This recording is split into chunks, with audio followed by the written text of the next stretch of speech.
লোহরপুর ঈদগাহায় আপনার কটা থেকে নামাজ আরম্ভ হবে? নামাজ কটার দিকে নির্ধারণ করা হয়েছে? আসসালামু আলাইকুম রহমতুল্লাহ। হামেদান ওয়া মুসাল্লিয়ান আম্মা বাদ।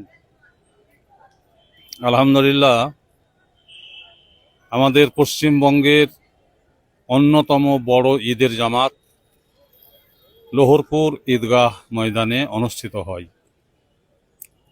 এবারও রমজান শেষে সম্ভবত সোমবারেই ঈদুল ফিতরের নামাজ অনুষ্ঠিত হবে। পরিস্থিতি তেমনই লাগছে। এবার লোহরপুর ঈদগাহ কমিটি ঈদের জামাত অনুষ্ঠিত করার জন্য সময় নির্ধারণ করেছেন সকাল 7:30। 7:30 এই জামাত অনুষ্ঠিত হবে। যেহেতু বিশাল জামাত, অনেক দূর দূরান্ত থেকে মানুষ এই জামাতে শরিক হওয়ার জন্য আসেন।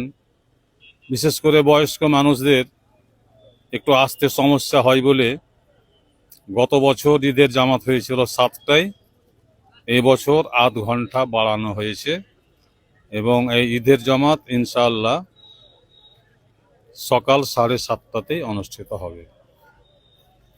সকলের উদ্দেশ্যে কি বলবেন? আলহামদুলিল্লাহ, আল্লাহ তাআলার তরফ থেকে রহমত, বরকত, জাহান্নাম থেকে মুক্তি, এই সমস্ত সওগাত নিয়ে পবিত্র রমজান শরীফ আমাদের সামনে হাজির হয়েছে। আমরা যথাযোগ্য সম্মান মর্যাদার সাথে এই রমজানুল মোবারক পালন করেছি। সামনে আমাদের ঈদ, খুশির ঈদ, সারা বিশ্বের মুসলিমদের জন্য এক আনন্দ ঘন সময়। আমি আবেদন করব সমস্ত মুসলিম সমাজের কাছে যে আগামী যে ঈদ, এই ঈদে অনেক গরিব, অসহায়, অনেক ছিন্নমূল মানুষ আছেন যারা ভালোভাবে হয়তো ঈদ পালন করতে পারবে না, তাদের সামর্থ্য নেই। তো যাদের আছে তাদের কাছে অনুরোধ যে আপনারা এই গরিবদের দিকে একটু নজর দিবেন, যাতে তারা এই আনন্দে শরিক হতে পারে এবং আনন্দের সাথে ঈদ উদযাপন করতে পারে। এবং বিশেষ করে যুব সম্প্রদায়ের কাছে অনুরোধ করব যে তারা যেন এই পবিত্র ঈদকে, খুশিকে পালন করতে গিয়ে তারা যেন স্বেচ্ছাচারিতা না করে, তারা যেন ভুল পথে না যায় এবং তারা শরীয়ত বিরোধী কোনো কাজে যুক্ত না হয়। আনন্দ করতে হবে শরীয়ত সম্মতভাবে।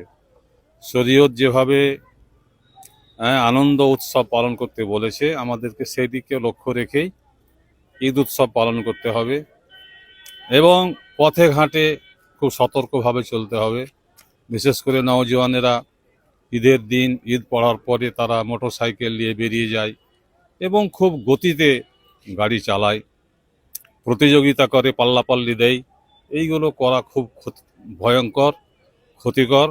এসব যেন তারা না করে এবং অবৈধ জিনিস কোনো কিছু তারা না খায়, ভালোভাবে ঈদ উদযাপন করে। সকলের কাছে আমার এটাই আবেদন থাকে।